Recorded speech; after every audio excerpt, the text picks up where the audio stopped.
1 tahun perjalanan kepemimpinan Gibran Rakabuming Teguh Prakosa beserta jajaran yang mengusung semangat kebut vaksinasi, kebut pemulihan ekonomi berdampak besar bagi bidang kesehatan, ekonomi, pendidikan, seni budaya, pariwisata, hingga infrastruktur di Kota Bengawan. Beliau benar-benar memiliki visi tentang kota ini ke depannya. Dan sangat cepat melakukan konsolidasi internal dan eksternal. Keberhasilan yang real ya, itu adalah ketika Mas Gibran menangani pandemi COVID-19 ini. Berbagai inovasi dilakukan untuk mempercepat vaksinasi. Adanya bis vaksin keliling di berbagai kelurahan yang diperuntukkan bagi lansia terbukti mampu menggenjot capaian vaksinasi bagi kelompok rentan. Tercatat lebih dari 591.000 warga telah divaksin. Sebanyak lebih dari 17.000 nakes, ribuan pedagang di 44 pasar tradisional dan modern, hingga komunitas penggerak pariwisata menjadi kelompok prioritas penerima vaksin sebagai upaya untuk memulihkan ekonomi bersama. Tak hanya itu, upaya Pemkot Solo menggandeng berbagai perusahaan untuk memajukan UMKM lokal patut diapresiasi karena ribuan pelaku UMKM mendapat tempat spesial untuk pelatihan pemasaran produk secara digital agar bisa menembus pasar global. Ditambah dengan gelaran event tahunan Solo Great Sale, juga turut membuktikan Pemkot Solo telah berhasil mendorong tumbuhnya ekonomi di tahun 2021 menjadi 4,01%. Pertumbuhan ekonomi ini bahkan melebihi angka nasional, sehingga Kota Solo bersama kabupaten-kabupaten sekitar yang tergabung pada wilayah kawasan aglomerasi Solo Raya digadang-gadang menjadi epicentrum pertumbuhan ekonomi. Sebanyak lebih dari 81.000 pelajar SD dan SMP telah divaksin, sehingga hal ini mendorong terlaksananya pembelajaran tatap muka. Sebelumnya, Pemkot Solo juga telah menyerahkan bantuan HP dan laptop untuk siswa-siswi yang kurang mampu sebagai penunjang pembelajaran daring. Menjawab tantangan di masa pandemi COVID-19, Solo telah didapuk menjadi salah satu kota percontohan Wellness City and Wellness Tourism di Indonesia. Solo bersama Indonesia Wellness Institute meluncurkan brand pariwisata Solo Wellness City, the City of Java Wellness, di mana Solo akan menjadi pilot project dari Indonesia Wellness City yang siap menjadi pionir dalam mengembangkan dan memaksimalkan berbagai potensi wisata kebugaran. Berbagai event seni, budaya, dan olahraga kembali dihidupkan di tengah masa darurat COVID-19. Digelar dengan protokol kesehatan ketat dan penyesuaian era new normal. Kesuksesan Solo menjadi tuan rumah Piala Menpora, Liga 1, Liga 2, DBL, Taekwondo Championship, hingga jadi basecamp klub basket West Bandits Komvivar Solo, ditambah dengan prestasi membanggakan Persis Solo yang berhasil menjuarai Liga 2 2021. Ditunjang ragam fasilitas olahraga berstandar internasional, baik dari Stadion Manahan hingga lapangan Kota Barat yang dipersiapkan sebagai tempat latihan tim Piala Dunia U20 2023. Didukung dengan fasilitas cabang olahraga lain seperti skate park hingga BMX park, membuat Solo kian lengkap menjadi kota destinasi sport tourism. Lebih diperhatikan lagi ke atlet-atletnya, Mas, soalnya banyak juga yang bibit-bibit yang potensial dimajukan ke ajang nasional, Mas. Beragam penghargaan tingkat provinsi dan nasional terus diraih oleh Pemkot Solo, baik secara instansi maupun pribadi figur dari Wali Kota Surakarta, Gibran Rakabuming, untuk berbagai kategori pencapaian. Hal ini menunjukkan tren kinerja positif yang telah dibangun memang untuk melayani publik dengan optimal. Program-program ini dapat dijalankan dengan baik, terutama dalam pembangunan infrastruktur yang juga tidak melupakan pembangunan SDM. Lebih cepat untuk merespon dari kebutuhan-kebutuhan masyarakat. Jawaban keluhan warga selama bertahun-tahun dapat mulai direalisasikan di masa kepemimpinan Gibran Teguh. Proyek Elevated Double Railways sebagai pengurai kemacetan di Simpang Joglo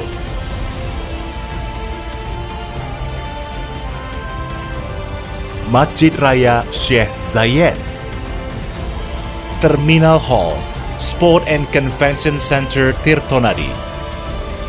PLTSA Putri Cempo, Pasar Legi Baru, Pintu Air Demangan Baru, hingga penataan kawasan Kumuh Semanggi menjadi langkah pasti untuk memperbaiki dan mempercantik potret kota budaya yang modern, tangguh, gesit, kreatif, dan sejahtera. Tempat kami sudah bersih, harmoni, dan bersertifikat. Untuk wilayah Kalijenes ini monggo untuk ditindaklanjuti supaya kampung kami ada talut supaya tidak banjir gitu aja. Nama kota Solo nanti akan menjadi lebih melambung ya Pak. Di mana itu di Simpang 7 Joglo yang sangat modern begitu.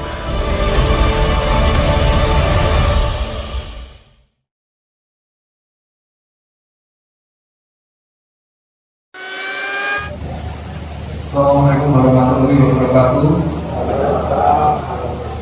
Yang saya hormati Bapak Ibu yang hadir pada acara sore hari ini, terutama untuk Bapak Ibu yang tadi sudah memberikan masukan-masukan yang sangat baik sekali.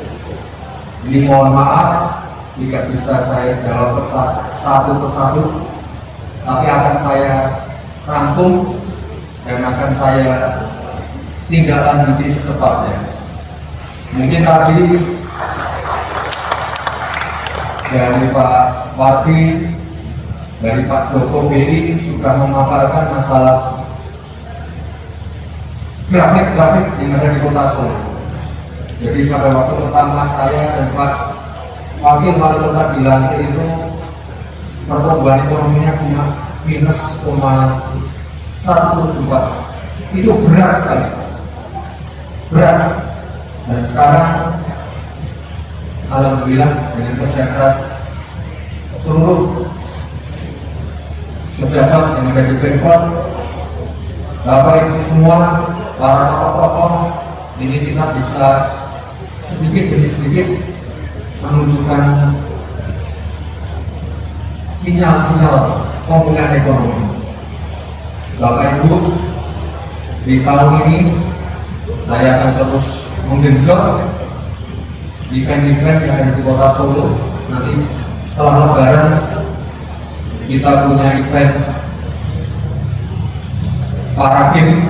Ini Solo menjadi tuan rumah para game untuk kedua kalinya.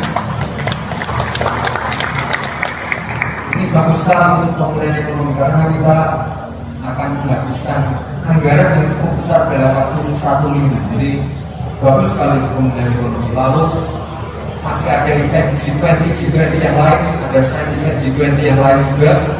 Ini sangat bagus sekali juga untuk branding Kota Solo di mata internasional. Lalu ada event mungkin kemarin juga teman-teman anak muda di sini mungkin kemarin sudah mendengar juga Dream Theater akan datang di Kota Solo. Ini mungkin salah satu band internasional yang band internasional pertama mungkin di Indonesia yang akan manggung. Lalu masih ada event gede lagi itu event di akhir tahun ada event Muktamar Muhammadiyah juga. Ini kemarin kami rapat dengan Pak Rektor, ini targetnya kita ingin mendatangkan 2-3 juta orang ke Solo. Ini bagus sekali untuk menaikkan. Sekali lagi kita ingin hotel-hotel okupansinya rame, restoran, wedangan, outdoor, semuanya terciptakan semua. Sekali lagi Bapak Ibu, terima kasih sekali tadi untuk masukan-masukannya. Fisik kita genjot terus. Tadi mungkin di video pendek tadi sudah dipaparkan masalah palang jodoh, lalu ada juga event-event budaya. Kita perbanyak terus ini revitalisasi di Kota Solo. Misalnya koridor Gatot Subroto ini akan segera ditenderkan juga. Balik Kambang akan direvitalisasi juga. Juruk ini sudah dapat investor. Lokananta sudah dapat investor juga. Lalu Teknopark ini baru jalan ini September insya Allah. Jadi Teknopark kita ini termasuk Teknopark yang paling produktif.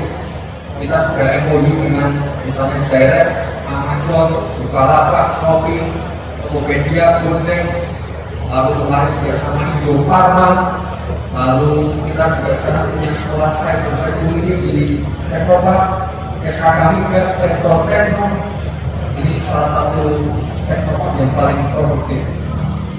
Lalu Bapak Ibu, untuk fisik, non-fisik tadi juga sudah banyak sekali masukan, misalnya masalah PKK, masalah stunting. Lalu kita juga masih punya PR berat ini Pak Ketum, yaitu masalah pengangguran terbuka. Tapi kalau kita lihat pertumbuhan ekonominya semakin menanjak, ini saya yakin masalah pengangguran akan segera selesai. Dan sekali lagi Bapak Ibu, yang namanya pengangguran itu bukan cuma hanya orang Solo saja, tapi juga pengangguran yang ada di sekitar Solo yang tadi sudah dipaparkan Pak Joko, itu angkanya tinggi sekali. Jadi saya mohon dukungan, doa Bapak Ibu semua ini semoga masalah ini cepat terselesaikan. Dan sekali lagi Bapak Ibu, karena ini sudah menjelang Idul Fitri, 2 minggu lagi Lebaran, kita sudah diperbolehkan untuk mudik. Ini sudah diperbolehkan sholat tarawih, sholat id juga sudah diperbolehkan di lapangan-lapangan. Dan saya yakin ini karena cuti lebarannya agak lama ini, saya yakin ini menjadi trigger juga untuk pemulihan ekonomi. Dan saya juga titip pesan Bapak Ibu, ini karena capaian vaksinasi, terutama vaksinasi booster ini masih 45%. Monggo Bapak Ibu nanti berkenan mudik booster dulu. Saya nggak mau nanti setelah lebaran angka COVID-nya naik lagi. Kalau angka COVID-nya naik lagi, nanti ada pembatasan lagi. Ini yang membuat pertumbuhan ekonomi kita masih tersendat. Tapi kalau semuanya lancar, tidak ada COVID, vaksinasi tinggi, melesat Bapak Ibu. Saya yakin banyak. Sekali lagi Bapak Ibu, ini yang terakhir, ini biar ditambah Pak Teguh juga. Kemarin tuh banyak sekali pemberitaan tentang survei gubernur. Survei gubernur Jateng, Gibran paling tinggi, Gibran nomor 1. Bapak Ibu tidak perlu risau, tidak perlu takut. PR saya masih banyak. Saya yakin tadi kalau saya sekarang jamnya diperpanjang sama Pak Wakil, saya yakin masukannya pasti banyak sekali, PR-nya pasti banyak sekali. Makanya Bapak Ibu tidak perlu takut, tidak perlu guna, tidak perlu galau dengan pemberitaan yang ada. Saya dan Pak Teguh akan tetap fokus di Solo menyelesaikan PR-PR yang ada. Nah, kalau angkanya tinggi ya, itu silakan tanya yang survei. Tapi sekali lagi Bapak Ibu, saya akan fokus menyelesaikan PR-PR tadi yang Bapak Ibu sampaikan. Dan ini PR-PR yang berat, makanya saya akan tetap fokus di Solo. Kira-kira itu saja Bapak Ibu. Terima kasih. Ini Pak Wakil Wali Kota, silakan menyampaikan. Selamat malam, selamat sejahtera, selamat sore. Maaf kita semuanya, Bapak sekalian. Mas Wali dengan saya juga orang yang istimewa, bukan dengan mereka, sudah menjadi orang biasa, yang tetap menjunjung tinggi ketua-ketua para leluhur kita, para senior-senior kita, apa yang sudah dibangun, yang sudah dicanangkan oleh Bapak Jokowi, Pak Rudi, sampai Pak Rudi Pakku. Kami akan tetap melangsungkan, melanjutkan yang baik akan kami teruskan, dan yang kurang ini akan kami bangun bersama-sama. Dan saya yakin kami bukan orang yang sempurna, justru kabinet Bapak Ibu sekalian pada 1 tahun pemerintahan Pak Gibran dan saya ini, masukan-masukan terus terang saja menjadi hal yang terbaik. Dan kami juga mengapresiasi teman-teman Forkopimda yang kompak menangani COVID-19 dan pemulihan ekonomi. Jadi terus terang saja Dinas Kesehatan tidak bisa berdiri sendiri. Dan sekali lagi kami ingin mari kita tetap bergotong royong membangun kota yang kita cintai dan kita miliki bersama ini supaya Solo menjadi pusat budaya yang menuju modern, gesit, lincah, menuju sejahtera. Artinya bukan budayanya menjadi modern, pembangunannya menjadi modern, tapi budaya tetap menjadi mais kita, menjadi pegangan kita untuk memajukan kota Solo tahun yang akan datang. Ngaten Bapak sekalian, kurang lebihnya mohon maaf, saya Bapak Wali Kota melakukan apresiasi dan terima kasih pada seluruh yang hadir. Semoga apa yang menjadi masukan dapat kita langsung kita lakukan perbaikan-perbaikan. Matur nuwun, kurang lebihnya mohon maaf. Wassalamualaikum warahmatullahi wabarakatuh.